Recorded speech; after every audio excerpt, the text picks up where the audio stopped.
Hey guys, it's me Nelly. Welcome back to my channel. So today we're gonna be making candied yams. Some good old sticky and sweet candied yams. So let's get started. So today I paired my candied yams with this delicious meal you see right here. We got some southern red beans and rice, cornbread, and some stewed neck bones with potatoes.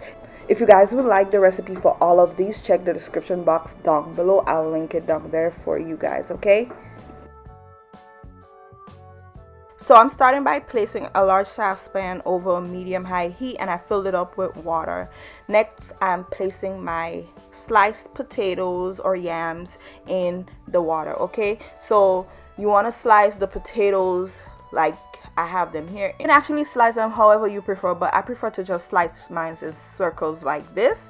Alright, so I'm gonna add all of my potatoes in there, and you're gonna cover the pot and let it come to a boil. Also, you can sprinkle in a little bit of salt, not a lot at all, about 1/4 of a teaspoon of salt. Okay, so let that come to a boil and let the potatoes cook for about 10 to 15 minutes until you're able to pierce it with a knife or a fork and it goes right through. Okay, try not to cook it too much because we're gonna cook it some more and jazz it up a lot. So as soon as it's tender enough, turn it off and throw out that water. Next, you're gonna place it back into that same pot. Just remove the water, and I'm gonna add in 1 stick of butter. I just sliced the butter and I'm gonna add that in. Next, I'm gonna add in a little bit of ground ginger, some ground cinnamon. You want to add a good amount of that, but don't overdo it. Check the description box down below. I'll link everything I'm using and the measurements for everything in the description box for you guys, okay? I'm also gonna add in some vanilla extract, a dash of ground cloves, some freshly grated nutmeg. Ground nutmeg is perfectly fine as well. And lastly, some sugar. So I'm using a mixture of brown sugar and white sugar for the yams. So after you add all of the ingredients, you're gonna give this a good mix while the sugar melts, and also have the stove on medium heat, okay? And you're gonna mix that until it's well combined, and let this cook for about 15 minutes. You want the sauce with the yams to thicken really nicely. Just let it take its time and cook 15 to 20 minutes until it's at a consistency you like.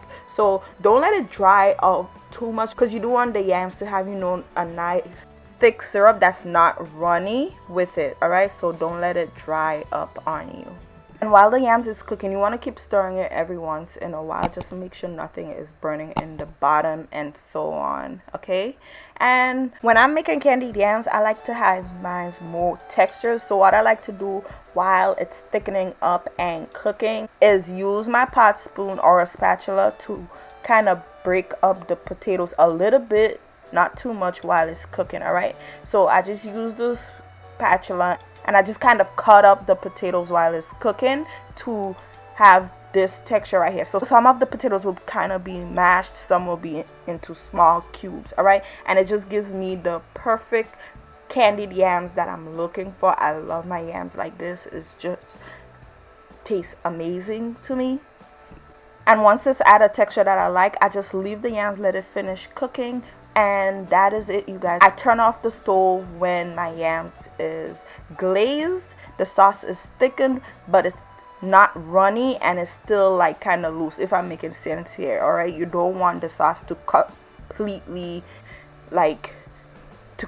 dry down on you. That'll give you that perfect candied yams that you're looking for. All right, so hopefully I explained that well for you guys. But that is it for my candied yams recipe.